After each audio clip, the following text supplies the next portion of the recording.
Olá, crianças! Hoje nós vamos estudar os números mais uma vez. E para estudar os números, nós vamos hoje estudar os números na fogueira. Você já viu uma fogueira? Elas geralmente são acesas nas noites de São João, de São Pedro, Santo Antônio, nas festas juninas.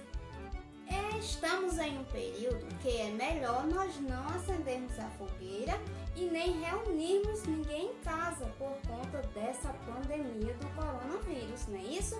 Mas a fogueira faz parte das festas juninas. Então vamos ver os números que vão aparecer na nossa fogueira.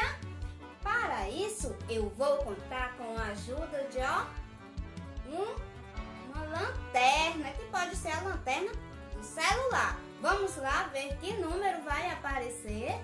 Vamos lá ver os números que vão aparecer. Ó, que número é esse? É o número 5. O número 5. Vamos lá para o próximo número. Que número é esse? Quem sabe? Número 7. Mais uma fogueirinha. Que número é esse? É o número... aquele que tem duas bolinhas. Qual é o número? 8.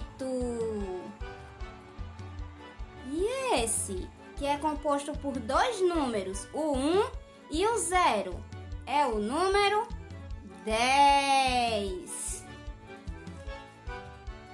E esse, que tem uma barriguinha na parte de baixo, é o número 6.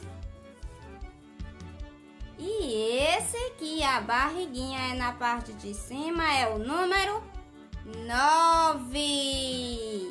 Não é isso? E aí, você acertou?